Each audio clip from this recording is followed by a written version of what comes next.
Hello and welcome to episode 4 of Talking Shit About with me, Elizabeth Whipperman, your host, here with my puppy, Martok, and Link, the dogs, who Link is sitting quietly, but Marty is chewing on a bone, and since she's occupied, we're just gonna listen to that for a second in the background. It's for everybody's best interest. So, this episode has an amazing guest. All my guests are amazing, but this is the first guest also outside of my personal social circle. This is one of my favorite artists of all time, specifically one of my favorite country artists of all time, Nick Shoulders. I'll have links to all of his social media and such in the show description. And if you want to check out upcoming shows or just other work by him, just go ahead and click those linky links. You can also, if you wanted, click subscribe so you don't miss these episodes that come out the first Friday of every month. And then you could also give me a rating if you wanted. You could give me a good rating, which would make me feel good. You can give me a negative rating, but I'll be crushed, I'll be honest. So I'm gonna go ahead and let us start talking some shit.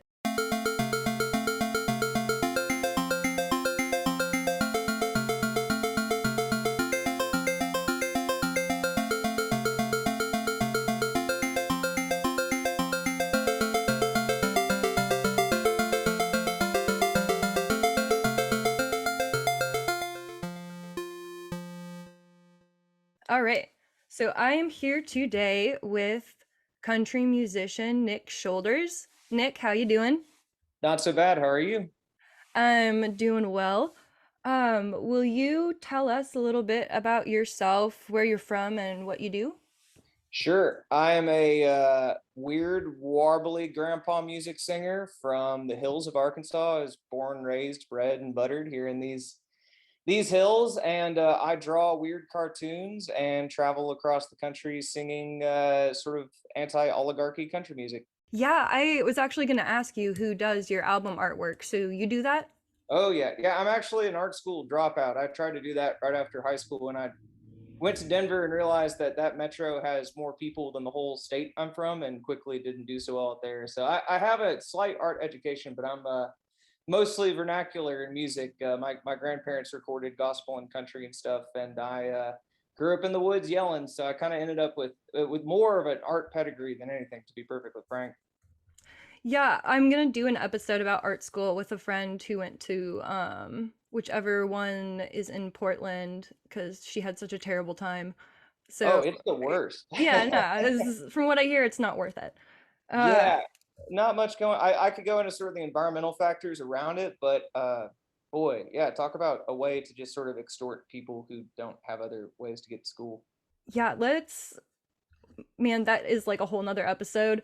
Totally. Fuck. I mean, if you wanted to, I won't stop you, but But let's just say, like the Heartland weirdos who were told, like, "Hey, you really should go to college. It's your ticket out. Like, you're weird. You're different here. You're not going to want to work at the Wendy's and stuff. Like, please, for the love of God, travel somewhere and go to school." And then you send to these places, and you're like, "Wait, this has 100% acceptance, and it costs this much. And how much are y'all paying for this?" And like, I got very lucky in a lot of the ways that like scholarships and stuff played into how I didn't end up with crippling debt. But all of my friends who were artists that there's a slim percentage that did well, but by God, if most of them are just in debt and still working in service industry jobs, like most of us, yeah.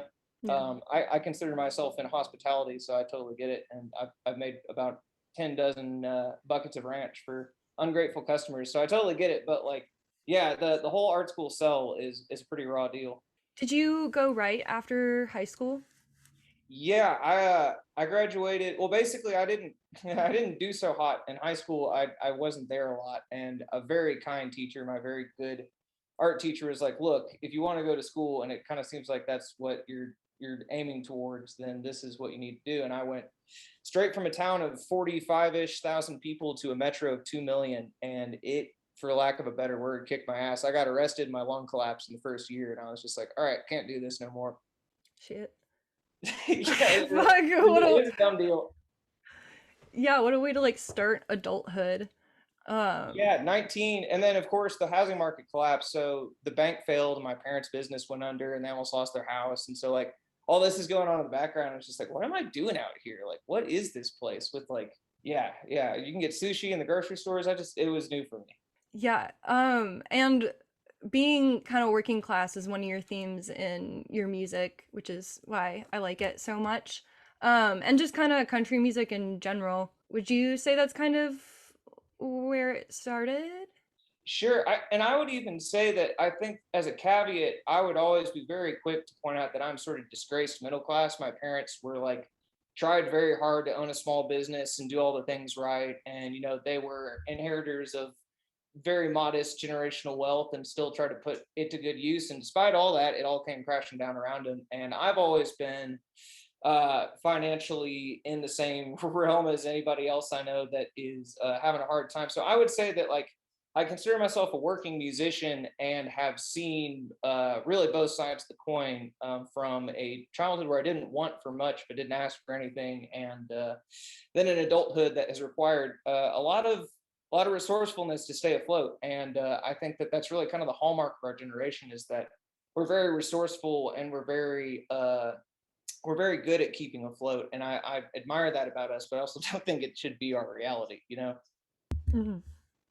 So I say so a lot, That's which fine. is why I do a lot of editing.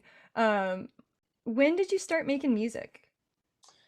I started really copying sounds around me as a kid, as like a means to stay occupied as sort of a red state misfit. My dad was an ace whistler, and I grew up in the woods, so I started doing bird calls, matching owls and stuff. And I really later realized that, like, diaphragm flexing and the basics of singing, I learned from from learning nature call stuff. So I consider my music shit to almost have started like in the woods, to be perfectly frank. And I heard my parents sing, or my grandparents singing gospel music and all that old warbly stuff. So I sort of was imprinted with all this, but my parents don't play music, and that nobody was interested in giving me an instrument. Nobody put a guitar in my hand or anything like that. They're for lack of a better word, they're athletes. They were career athletes, so they put me in sports, despite the fact that I had a bad back, and it later turns out I got a spinal deformity. So I was kind of pushed towards everything but music, and I had all these aptitudes in it, but really nobody was there to point them out. So I didn't start really playing music until I was a teenager, doing drums for metal bands and punk bands around Arkansas. And we're just playing moldy basements and all that stuff. And when I went out west to Denver, my lung collapsed and I got into playing banjo in the hospital. It was my first stringed instrument. And I realized, like, wait, this is like the drummer of an old time string band. This is how you play, like, the backbeat behind this fiddle music that I was getting drawn to, this Ozark old time music. And as a late teenager, early 20s person, I was just completely immersed in that old local fiddle tradition and old banjo music, and really the old ballad singing also, that I realized was connected to the singing that I grew up around. So I didn't honestly dive into music and really decide to make it my life until my mid 20s. I'm 32 now, and, like, between arrest and probation and financial calamity and my lung collapsing and all these dumb things that happened when I was an early 20s, late teen person, it's awesome that I kind of got out of Arkansas and did things, because it doesn't really happen for people that kind of experience that many back to back bad things. But music's way better than, like I said, making buckets of ranch for ungrateful people, I will say. Yeah, oh, I can like smell it. I used to make ranch at this like pizza place. Yeah. And I like love ranch. I put it on fucking everything because I'm from Montana. But Totally. yeah.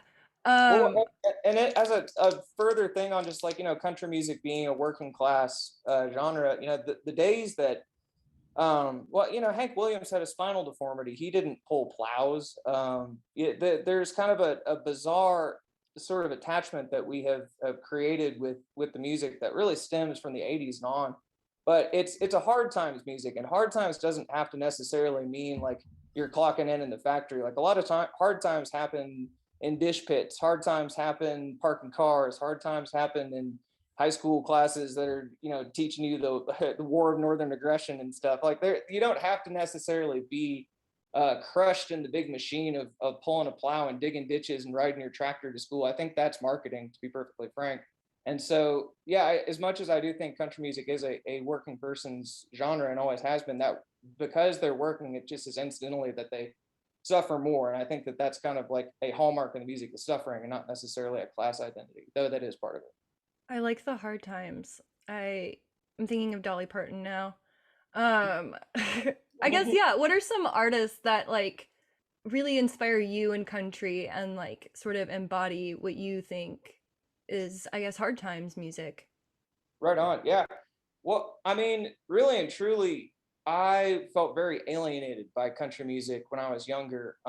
My grandparents, even if they were singing the Patsy Cline covers and the old gospel songs and whatnot, I didn't feel welcome in church, and I didn't feel welcome in sort of like this hyper patriotic, increasingly kind of violent culture that was getting associated with pop country. And even though I was getting blasted with all the Alan Jackson you can imagine, like I knew every word to all those songs. I was riding around in little Ford trucks on back roads, just like everyone else, like listening to this music. But I didn't necessarily feel welcome in it. It didn't feel like something that spoke to my experience. My experience were endless wars and bank failures and, just things going wrong. And it in this party music, I wasn't hearing that. I wasn't living with a red Solo cup. I couldn't drink on my 21st birthday because I was on probation for something I didn't do. So like this whole notion of the party time shit didn't speak to me. And I really like, and when I was 18, 19, I found the Carter Family. That's when I really dug into those early recordings. And I'd heard Woody Guthrie and kind of understood what his interpretation of the music and his political affiliations did for it. But really, in like sort of what Dolly said in an interview on a podcast I like, is that she is a feminist in action, not name. And though I don't necessarily agree with all of that, I do think that people like the Carter sisters, I'm sorry, they were cousins, weren't they? Oh wait, no, were they sisters? I'm sorry, the Carters. Either way, they really embody something where, like, by adaptation, resourcefulness, and just being like strong women, they pushed through a really harsh paradigm. And either way, it strikes me that like the older music, not necessarily just the Carters, but stuff peripheral to them, even early sort of string band blues like the Mississippi Sheiks, that is more country than it is blues. All of that music from the Southern canon of the 20s and 30s, that really all speaks to me. The Riley Pucketts, Jimmy Rogers, like I said, the Mississippi Sheiks. Tommy Johnson is another blues performer who yodeled. Lottie Kimbrough is an Arkansas guitar player, and she was, definitely in the country blues side of things. So there's all these peripheral performers that are the building blocks of country that I find way more important to understanding country music than what came afterwards. And a lot of that speaks to experience again. All right, so That was a rant. I'm sorry. no, that's what you're here for. I love it. Um, what about artists that you think embody the wrong aspects of country music or some of the unhealthy, ugly, I guess, things Yeah, that are a way reflected to in look at it. country? I'm sorry. Go ahead. Oh, nope, go ahead. That's it. Well, I was just going to say, I think a helpful way to think about it, instead of maybe in terms of like right or wrong, which is something I've struggled with because I felt like it's wrong, you shouldn't think this way, is that it's reactionary. My neighbors and classmates and friends and family growing up all told tales of, our farm got burned up and we didn't own any slaves. We weren't complicit in that war and our shit got destroyed, et cetera, et cetera, et cetera. And that is sort of the overarching narrative of kind of the greater Appalachian reactive politics, is sort of this foreign invader. It was the crown back in the British Isles, and it's the federal government today in the South, and that narrative got extrapolated to like the greater white West. But really, in terms of, like, people are fucking freaked out, and like the reason there's more guns per capita in most other states that exist in this country in Arkansas than anywhere else is because of that generational trauma. And as much as like there is a whole conversation around why that exists and why that war happened, that's secondary. The reality is that people are fucking flipped out, and they've remained flipped out, and they remain very armed, and they remain very married to a view of the world that is reassuring, and it helps them feel like they're not complicit in something bigger and meaner and worse than them, because nothing's worse than being the oppressor to somebody's mind who like fears the crown and fears the flag and all that shit like that. So I would say that like where it starts going wrong in my mind is around World War II. And you have someone like Woody Guthrie who carves "This machine has killed 11 fascists" into his fiddle. And, he means it very, very like viscerally in a way that I think people who were singing the Stars and Stripes on the radio and stuff, that's not how they felt about it, or that wasn't there wasn't that necessarily like righteous pan-racial working class solidarity undertone to it. You know, they were supporting a segregated army and an America that they didn't feel should change. And I really think you can see it manifest itself and finally come to a head in Merle Haggard. And when he sings, "If you don't love it, leave it," and "Fight Inside of Me," I think that you have sort of peripheral songs like "Kiss Me Goodbye," "Write Me When I'm Gone," "Goodbye My Sweetheart," "Hello Vietnam." You know, there's plenty of that stuff. But Vietnam really ignited the culture war and created the world where, like, the rebel flag, which was sort of an obscure symbol of one regiment, of one army, of sort of a tired fight that people were trying to forget, and weaponized it into a symbol of anti-civil rights sentiment. You have that those people are the ones that are flocking to the Merle Haggards of the world. And Merle Haggard might have written "Okie for Muskogee" in a semi-ironic lens, but he sure didn't sing it that way, and he sure profited from the other thing, and that was the association of white patriotism. So I think after Merle Haggard, you really see this kind of degeneration of outlaw country. Basically, from what I can understand, the law that they were being an outlaw from was smoking weed and drinking on Sunday or something. There's not really much revolutionary in the spirit there. But then you have people like Johnny Cash who are pretty much literally advocating for land back and are challenging Richard Nixon in the White House. You know, it for all of Cash's shortfalls, and there are many. He had a sort of a foil to the Merle Haggard image, and like Merle Haggard's from California, which in this day and age is the fifth biggest economy on the planet. And when you measure someone's experience like Merle Haggard, who is saying, "If you don't love it, leave it" on a country song, versus Johnny Cash, who grew up on a cotton farm in Arkansas, essentially a communal cotton farm, also very interesting experience, the Dias communal farm, if you wanted to look into that. But either way, I think the experience speaks to the outcome. And because Johnny Cash said the things he did and had the experience he did, I'm not going to like try to dissuade people from believing that Merle Haggard had a hard life, because I know he did, and I know that Merle Haggard suffered. But the way that he suffered and the way that he projected that onto the world was so much less kind and so much less embodying of the spirit of sort of, again, that pan-racial working class solidarity that I respect so much about Cash's work, even if, again, it's fraught in some other regards.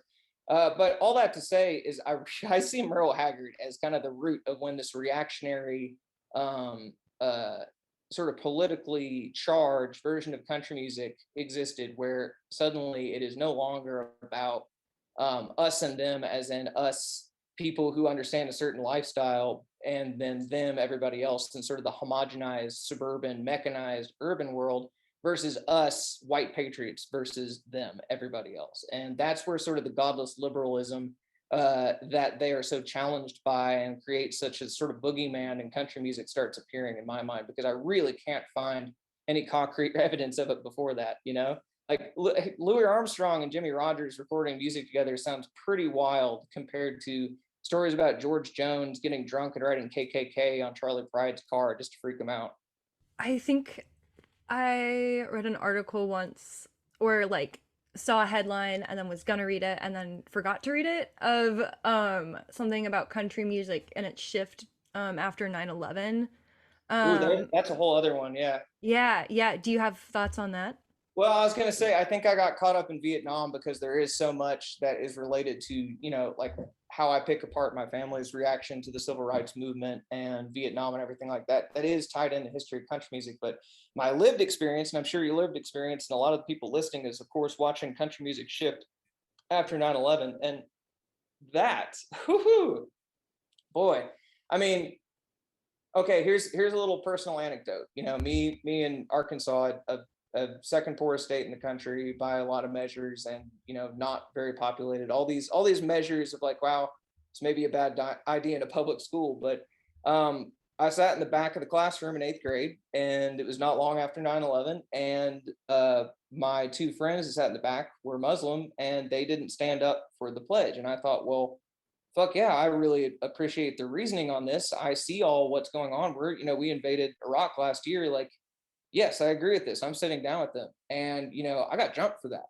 And that was by people who were listening to stuff on the radio that were telling them that I didn't believe in freedom, that I didn't believe in people's right to exercise free will. And of course, that's it couldn't be more opposite, you know. And that's what really is frustrating about the term freedom and how it's been weaponized. It's like, you want to talk about actually being free and exercising the ability to be your own self, you know, that patriotism couldn't be further from freedom. And so I felt very attacked, visually, viscerally, violently attacked by the world that surrounded country music in that era. So I definitely know that I'm speaking to a lot of people's experience out there who had similar things. I know I'm not alone in this, but I definitely saw country music weaponized in a way in my lifetime that made me say like, fuck that. Like that's, I grew up with that. Like I've heard the evidence all to the contrary that says that this is for white patriots. Like this is definitely not your music. And that has kind of been a really, I would say in the last 6 7 years been a life project of knowing that I had this generational uh, uh, stake and place in the history of this music and the exercising of this music, and not being able to just sort of sit back and watch a sort of people that are able to mine the culture half-assedly profit from it, and then also people able to mine the sentiments of my neighbors and friends and family for political and economic gain, and to see sort of how people's emotions were abused for pop country's own furthering of right-wing politics. And so yeah, long form answer, yeah, 9/11 changed shit and it got scary. Where were you on 9/11? No, I'm just kidding. Oh my God. Yeah, don't make me think it. Nah. Yeah, ironically, band practice for school band. If my life turned out any other fucking weird way, of course I would have been hitting a drum the day that the towers got hit. Yeah, I was in like second grade, like, what's happening? I have no idea. Like, my classmate Well, just shit his pants, you know? Jesus. Yeah, and that's the thing is like I really it I wouldn't say that there's sort of a gradient that you can measure at this point because we're not doing this on a scale that we probably should. But like, you know, what age you were when you saw 3,000 people die on TV probably makes a difference. And I was like, you know, an 11, Mhm. 12 year old, I was very much aware, but not kind of, I wasn't hardened to the world enough to really get what that implicated. So yeah, I would say it was a tender age to be sticking a TV in front of a class of kids and saying, the rest of your life is going to change. Is literally what my history teacher said, and then just hit the button. So you know, he didn't tell me also the genre of music my grandfather adored was also going to change, but that's a whole other deal. Damn, that was so good. Sorry, just kind of trying to soak it all in. No, yeah, I'm Um, sorry. I'm a rapid fire. Like I said, that Stumptown is strong. Love it. Yeah, no, when you're talking, I'm muting myself so I can like pound coffee.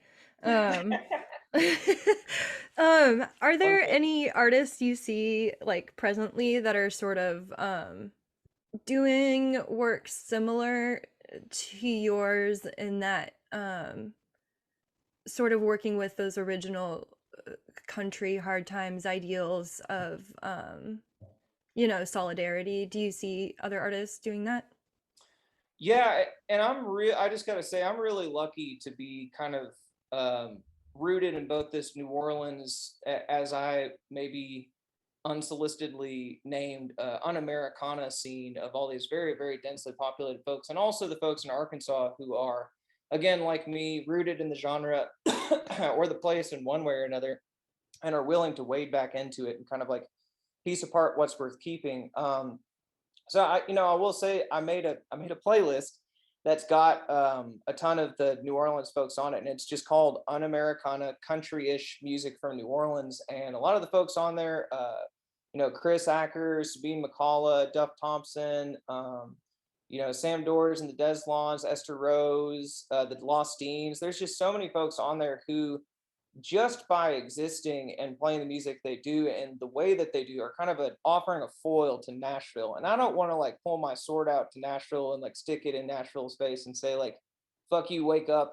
Like this is all just a corporate grab bag. But I will say, even just playing music in the genre or with the intent to distribute in kind of the Americana world without some kind of thirsty corporate altered ulterior motive behind it, that it makes a huge difference. And so, someone like Sabine, who's a very dear friend of mine who I've played drums for, being a Black woman playing what is the fundamentals of country music and rhythm and blues and stuff that's surrounding country music that is fundamental to it, people don't talk about swamp pop or any of the stuff that came out of South Louisiana that was essentially just, swamp country that had Cajun and Creole influence. There's a ton of this music that it gets pushed aside and gets segregated essentially into blues or country. And again, if you listen to those early records in country, you're listening to white blues performers. And when you listen to black yodelers, you're listening to people that shared space and time and street corners together playing this music. And so when you have country sold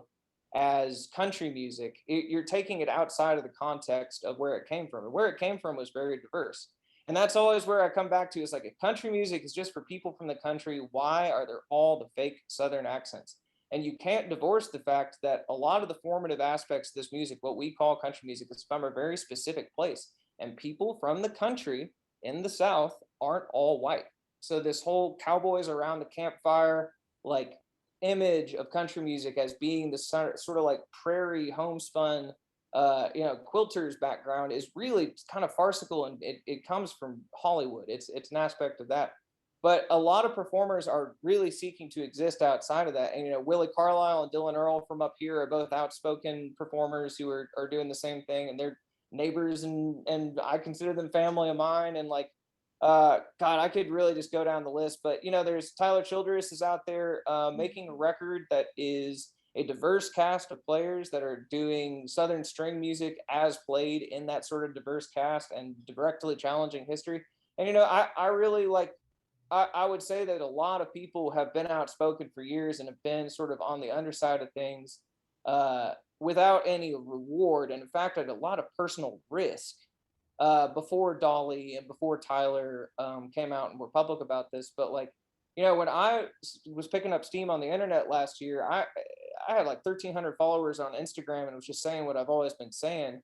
And suddenly I'm put in front of a bunch of people. So I haven't, I don't like to think that I've profited necessarily by being outspoken. I think that if anything, it has cost me a lot of people who I was hoping to reach, because part of the mission of this music is to talk to people who are from a disparate ideology, who I have a lot in common with in upbringing and in the world that we're from and the language we speak.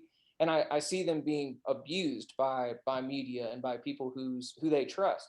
And so, yeah, as much as like I do want to make this accessible to everybody, I'm also trying to speak very like candidly and very pointedly to a group of people who I feel that we've lost connection with. And so, yeah, I will say that like there's a ton of performers like Tyler who are, from here and speaking to a certain experience. And then there's also, performers from the New Orleans canon who are really challenging sort of the boundaries of the genre and our historical perception of the genre. So, long form answer, I couldn't tell you. There's so many of my friends that I just adore that are making such good music right now.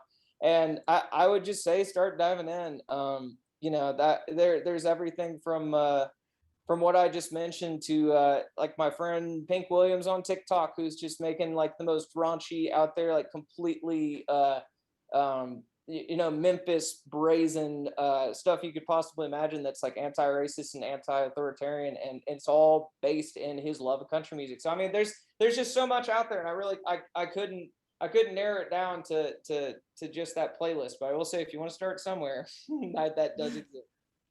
Hell yeah. No, I love letting people know that there is quote unquote good country out there, as in like, you meet people and you're like, "Oh, what kind of music do you like?" And they're like, "Oh, everything except for hip hop and country."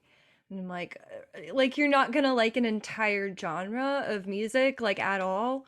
Um Well, and there's a whole conversation there, because like, the people who made hip hop outside of the South and whatnot are descended from people who largely fled slavery and fled the repercussions of Jim Crow.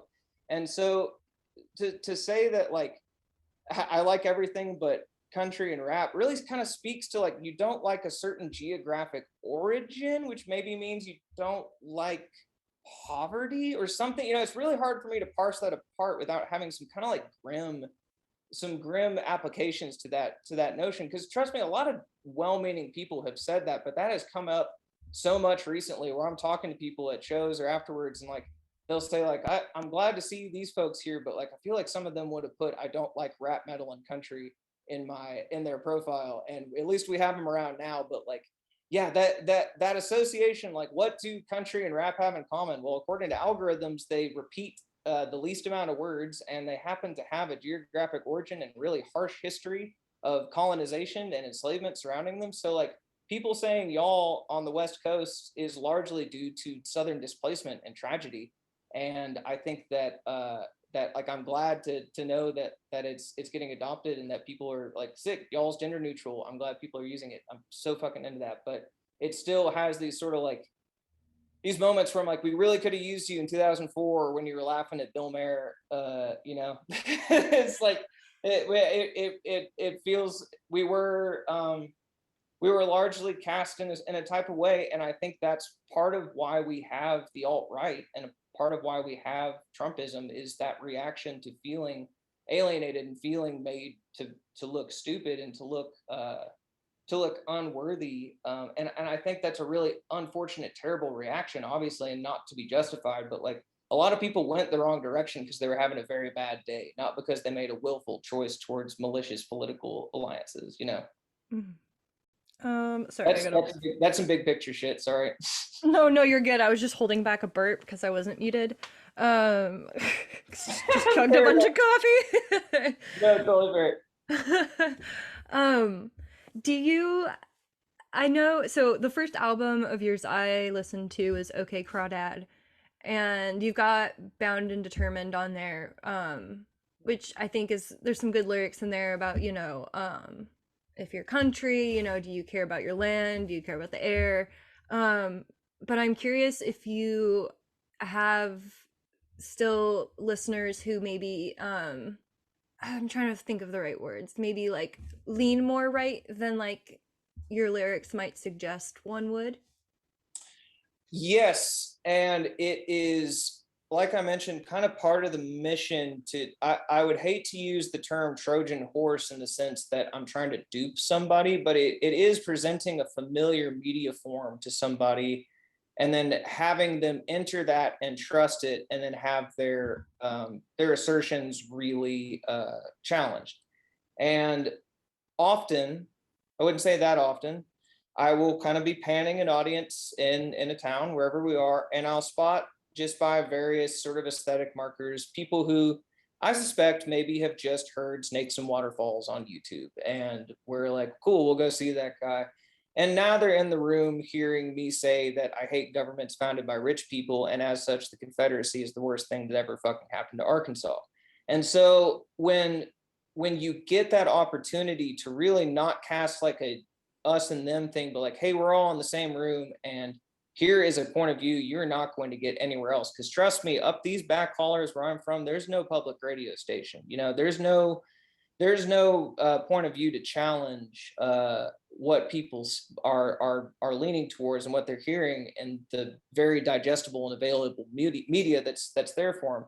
And so yeah, I do get people where that happens, but outweighing that sort of tense situation, I get dozens more who will tell me, and this stuff literally makes me just want to like well up. Trust me, that their lives change because of some of these songs, and that they're challenging people in their family and in their community for the first time because of them. And that is such an incredible responsibility because I have changed over time. I didn't just get born into the world with this attitude. It's been hammered in me by years of observing inequality and observing failures, and that applies to both ends of the political spectrum. And I think that like when you can speak to people on a level that's humane and not again sort of casting like, hey, you're wrong and I'm right, that can be powerful. And I don't wield this tool lightly or like feel any sort of levity to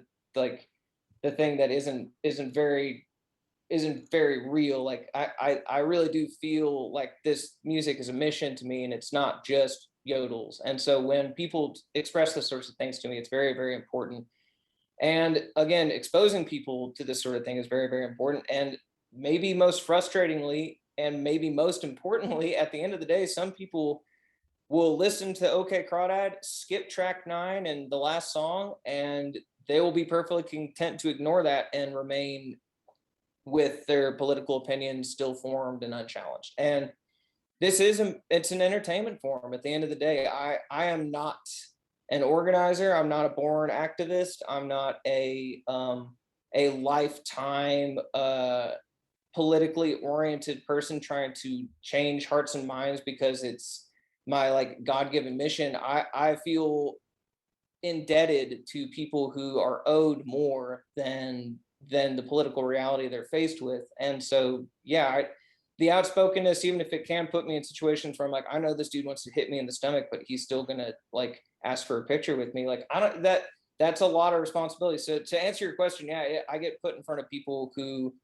have shirts that say like, if this flag offends you, fuck you, and I will never pull a punch. I always say what I'm gonna say, and if they want to fucking hit me over it, they might, but hasn't happened yet. We'll see. Yeah, not yet. Uh, I saw Sturgill Simpson in Missoula, where I used to live, on election night in 2016.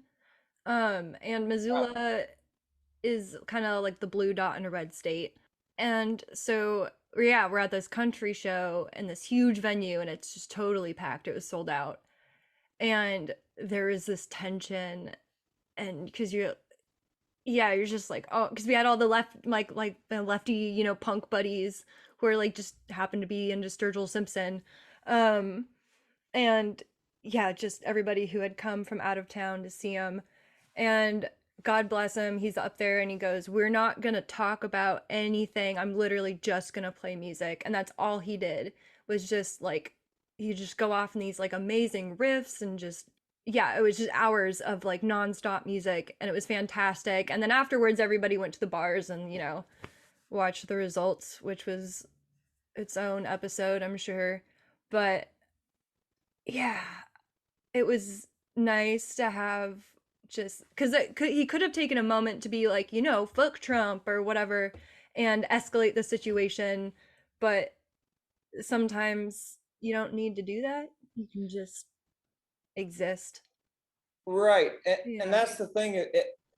And it's something that I have heard in the conversation about Dolly's reaction to Black Lives Matter and with Sturgill and all of that. And also, I just will say it's a very trippy conversation to be like in an interview discussing Sturgill Simpson's music, sort of in the same like realm of like, hey, we're making music. When on that night, I was living in my van and we were so sick, we had to busk on the corner of Fayetteville for like $20 increments to cross the country and get back to California where I was living out of like a weird shed and trimming weed for a living. It's like reality's done fucking changed on me. But I will say that like having grace for when people just need to be reassured is kind of a true sign of someone I think that has endured to an extent.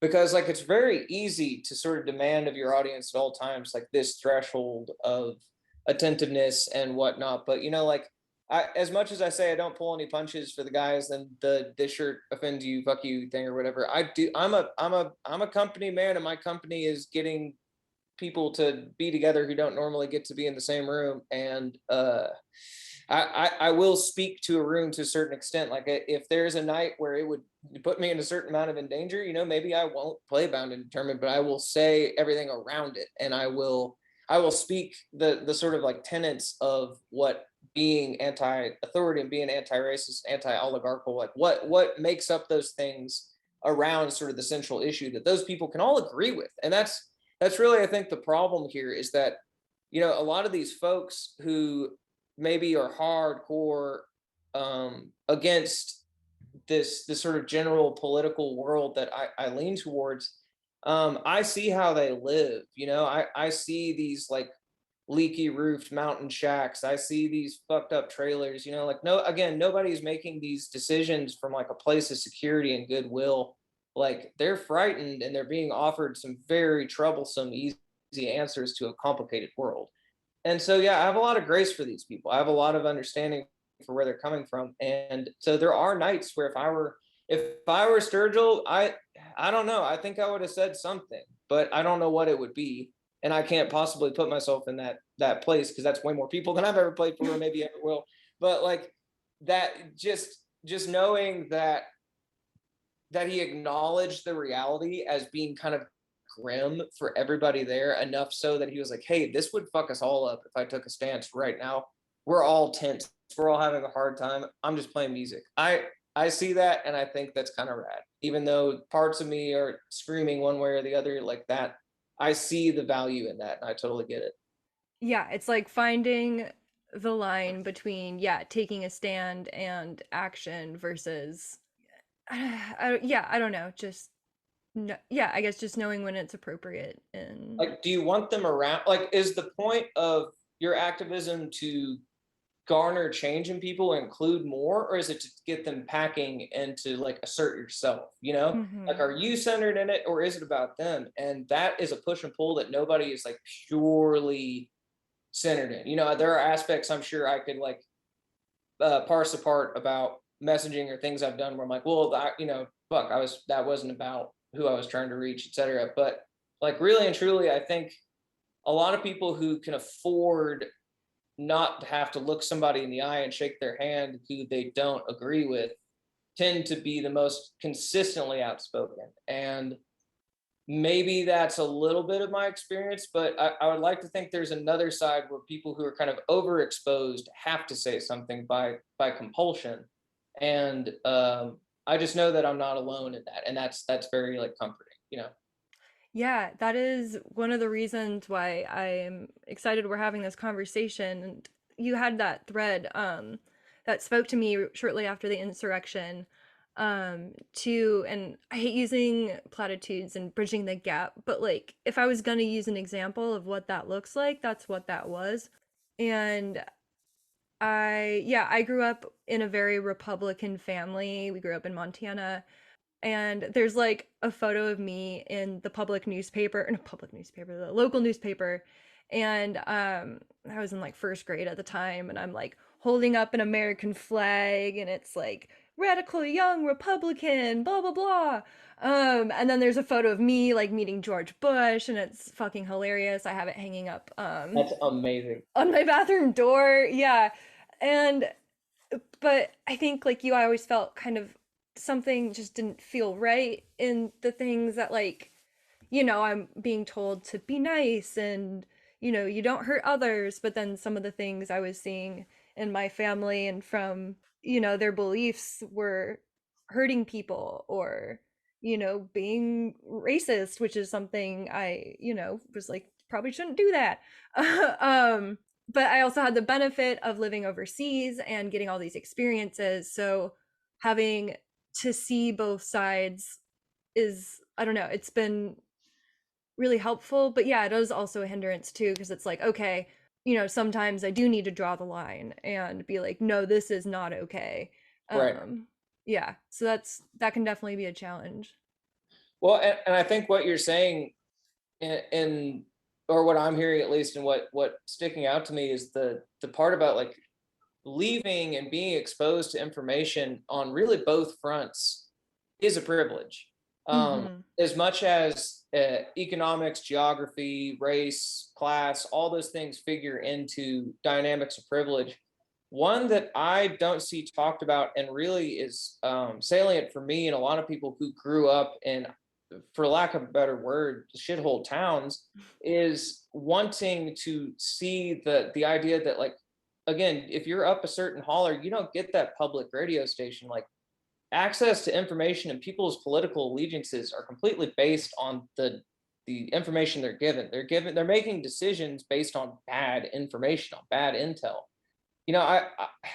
I was so fortunate to kind of have the exposures that I did, but most importantly, living out of state did wonders for me. And even, like, just getting to travel as a teenager and go to Denver, as much as that kicked my ass, that completely changed my life and like made me think of things about it differently. But it also made me see a type of suburban white reactionary whiteness, or like a type of whiteness that was an economic identity with like suburban insulation in these very vast, rich Western cities, and on the East Coast to an extent also. But what I really was seeing is that sort of the rise of what made Trumpism popular and possible in terms of election results wasn't the people up the holler flying the fuck Biden flag with the leaky roof cabin.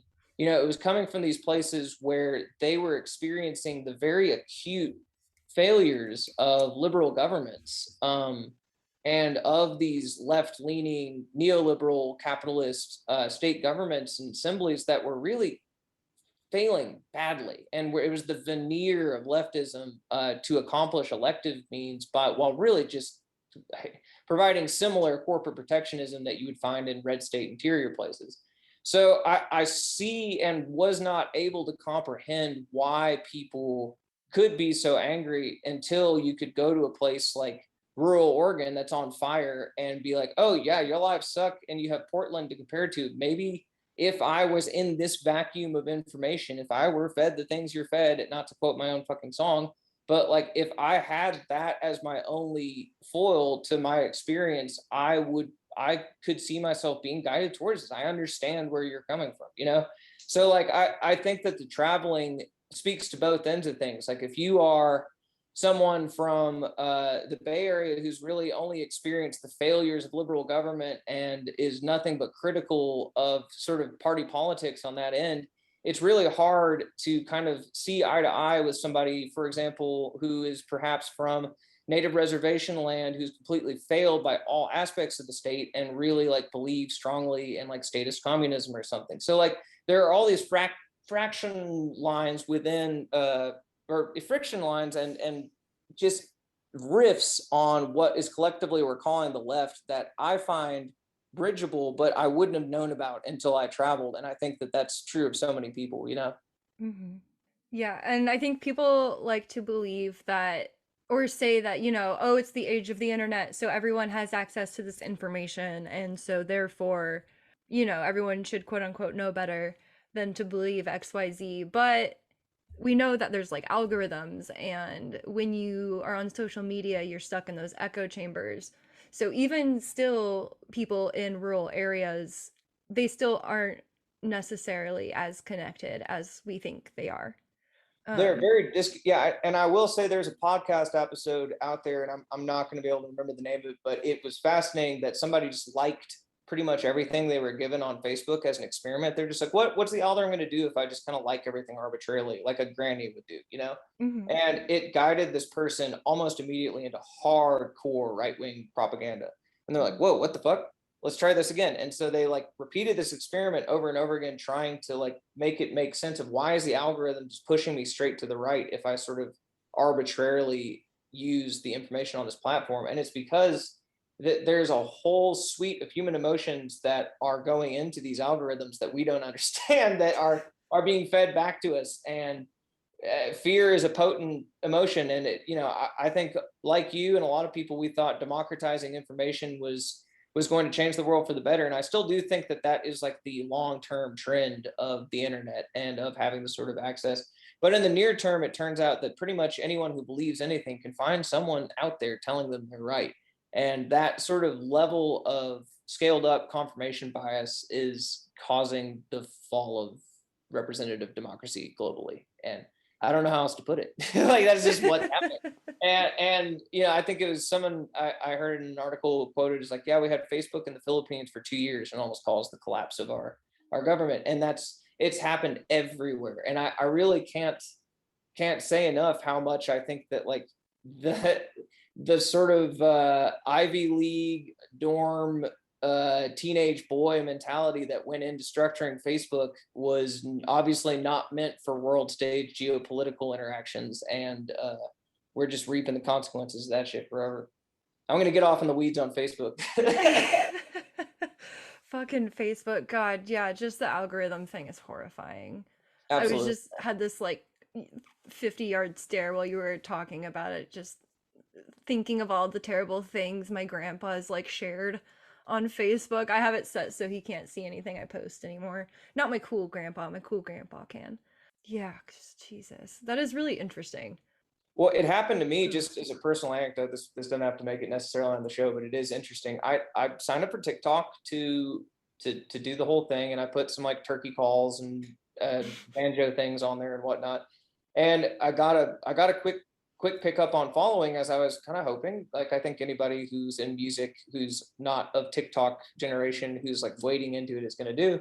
And I like have the personalized feed or whatever, right? So I didn't really follow many people back, but based on who was following me, all of a sudden I was getting hardcore racist TikTok shit, like Jesus. immediately. And I was like, whoa, what the like how did, I didn't earn this. So I like immediately just kind of like tried to find accounts that to follow that would kind of steer me out of that. And I was just like, Jesus H Christ, how did the algorithm think to do that? And then of course I'm like, well, I did a barred owl call, and as much as I wish it were different, because I grew up, definitely like going to the duck blinds here and there, like the hunting crowd pushed my algorithm towards some really scary, scary stuff. And it made me think like, I had instant checks on my information or my media literacy where I was like, this is setting off all these red flags. This is racist. What am I seeing? Whereas I could just imagine a world where somebody's a little more impressionable and a little younger and not in the same Mhm. media sphere as me would be totally manipulated by that information. And it scared the fuck out of me. And I know it's happening left and right, as in like all over the place, not politically. But yeah, it's troubling stuff. God, I'm so glad I don't have children because, like, I don't know if I could, because, like, I wouldn't want to ban them from the internet because that doesn't feel right. But also, Yeah, just like, yeah. what a fucking terrible place. Like, oh my God. Well, and I think of my time on the internet, the dark 2003, 4 days where I first started downloading music. And I have all these things saved, probably still in this iTunes library on this laptop I'm speaking into right now, that are mislabeled. I have like Hank Williams labeled as Lefty Frizzell, or, Red Wine labeled as Bob Marley, or all these other things. And that's so minor. But the butterfly effect of that is that when I still hear that Red Wine song, my brain goes Bob Marley, and like that is we're coming up on 10 years from those days. And the sort of like early meme culture and MySpace world that I entered. But like I remember talking to somebody on the internet and arguing. My first internet argument was some girl who said that Hurricane Katrina was an act of God, and because they were sinners and gays in New Orleans. And I was so infuriated, so utterly infuriated. And I just like typed pages to this person. And then it took a little time and I looked into it and was like, wait, this is like a trolling account. Like this is somebody that put up a bunch of fake funny photos and they're just like an asshole contrarily on the internet left and right. And I was like, I was so befuddled by that. And now I feel like that's my daily experience and everybody's daily experience. Yeah, there's this idea that people's social circles, in theory, should be about 100, not should be, but like to have a healthy relationships is about 100 people. So when you bring in social media, you are, whether you are consciously doing it or not, you're worrying about the opinions of, you know, however many follow, how many followers you got? A few thousand? I mean, the on the Instagram, crawdad Instagram, it's like 28,000. It's nuts. Yeah, yeah. So that's a lot of pressure. That's an For intense sure. fucking amount of pressure. Yeah, it's just not how our brains are wired, you know? Well, and I have kind of a wing nutty empirical theory of anthropology that ties into that statistics. I've heard that before, and I think that's a really cool idea that you should have about 100 to 200 people that you can truly care about. And I think that where maybe political and social lines really fundamentally get drawn from like a position of predisposition, and not necessarily like, oh yeah, there's rise of authoritarianism because the world's in chaos, etc. Like where people are sort of physically, pathologically, mentally conservative or more curious, I think falls into kind of that 1 to 200 people line, because I really feel like an element of humanity, especially an overeducated, overexposed, sort of cosmopolitan, transient element of humanity, can see those 1 or 200 people as including people in other countries they'll never meet, their great great great grandchildren, oppressed communities on continents that they've never been. That empathy can be abstracted to a point that it can apply to people that aren't physically present in their life. And I don't think that that's like physically impossible for the more tribally minded amongst us, but I do feel like there is an element of our population that's predisposed to be to be ambivalent or cautious or sometimes even frightened of outside stimuli. And it's not, in my mind, like an act of ignorance or malice. It has to do with this idea of abstracted empathy. Like, can you think of this in terms of how it could be mutually beneficial and satisfy curiosity, as opposed to be an affront to your values and your identity? Because that seems to be really part of the problem, huh? So that's my kind of wing nutty thing that ties into what you're talking about there. I don't think that's wing nutty at all. Thank you. Yes, you're welcome. Um, so what are some things? This is kind of like my like kind of like final wrap up question for you. I'm unless you want to keep going. Also, I could do this all dang day. But I guess what are some things you would like to see improve within the sort of country music scene genre, just like sort of general attitudes or actions you'd like to see happen? Ooh, this is something that I have sort of thought about, because I have had a few people tell me that they feel equipped to kind of go forward with things that they were challenged by or scared to do before. And now they're like, I have seen an example of somebody kind of brazenly, fearlessly doing this. And now I'm ready. And I'm like, whoa, hold on. This was not brazen or fearless. Like, this has all been very complicated. And there are people that I love that won't talk to me because I have spoken up, et cetera, et cetera. So, like, there's an element of that. But I guess what I would like to not see is, and this is not from any point of hubris, but more that I think it would be unproductive because I've learned stuff in the last year and a half. But I would like to see kind of a more nuanced forward version of maybe things that I've been saying and wanting to happen, and not what I've been saying and wanted to happen, if that makes any sense. I don't think there should be a continuation or like clones or more versions of me speaking up, other like white men of inheritance from the Cotton Empire who had warbling grandparents who gave them fiddles, et cetera, et cetera. Like, I don't necessarily think that like there needs to be every one of me suddenly has to become like affiliated with you know anarcho adjacent politics. I think more truly what would be change and what would be like actual actionable change would be if people's material conditions and lives got better. And I think that would be helped by the mechanics of the music kind of moving along. And I don't want to like point any fingers or like talk down on anybody's playing, but like when I hear people say stuff like it's country to play country music again, I'm like, what the fuck happened to this music where it got so divorced from the foundational genres that created what we call country? Because again, there were hillbilly and race records in the 20s and 30s, and that was essentially, everything that people who weren't white were making, and then white string band music. And there was, because of that segregation in the market, there's still this lasting impression of it being different worlds. And despite, yes, they're illegal and quantifiable like societal divisions, there, like, really and truly those came from the same world and the same experience. And so what I see in that early music is it was dance music. It was participatory. This was music where people got together on it. And like what I enjoyed about mosh pits and getting knocked around with my friends playing metal and punk music is the exact same stuff that I enjoyed in country music and getting to dance with my friends. So I don't necessarily want every country singer like me to suddenly take up arms against authoritarianism. Rather, I feel like if the genre itself lent itself to like being organically enjoyable, people didn't go to an Americana or bluegrass show to cross their arms and drink IPAs, but to like dance and talk and learn things and interact. Like, I think if that were true of country music and were true of vernacular music forms, that it would materially improve people's lives. They'd have more fun with the music. It wouldn't be a big marketing scheme to whose felt hat looks the best and which vintage truck with which sepia filter. Like, I'm so fucking disinterested in that world, so fundamentally disinterested in that, and so much more interested in the sweaty, moldy honky tonks that I played in New Orleans and Arkansas, where people were having the time of their lives. And that was where the music felt real and felt tangible and felt worth it.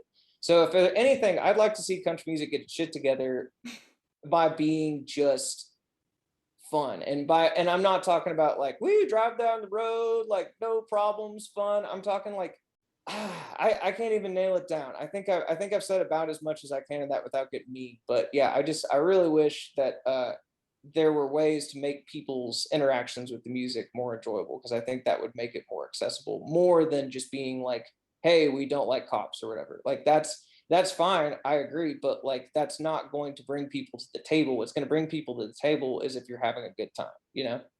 Mm-hmm. It's beautiful. That was perfect. Thanks. Like, that, hell yeah. Um, well, shit. Was there? I'll let you plug all your music and stuff, but is there anything else you wanted to throw in or talk about?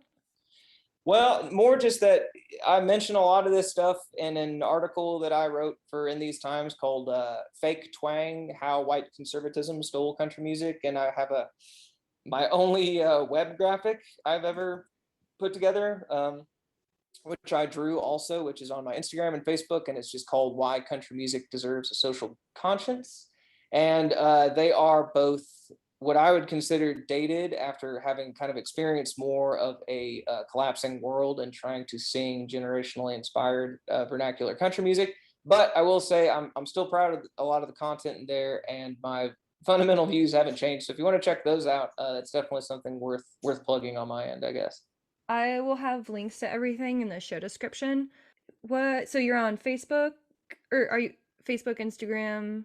Most active on Instagram. I'm on the TikToks if you're doing that, doing bird calls every once in a while. But Facebook, Instagram, Spotify, all the Apple Music programs, whatnot. Basically, anywhere you can download music on the internet, I'm there. All over the YouTubes. Hell yeah. Shit, Nick. Thank you so much for coming on this show and talking. Like, as a fan, like, I really, really appreciate it. And I don't know, you're very genuine. It's this is such like a good conversation. The only reason why I'm like gotta go is because like we got a puppy and I feel bad making my partner take care of her for too No, long. that's But totally true. As a like a fan of every single person that's reached out to be like, hey, this music speaks to me, and I'm like wanting to talk. I just want to say, like, yeah, it means a fucking ton to have anybody else that like is on team and feels the same reaching out. So I really like genuinely appreciate it.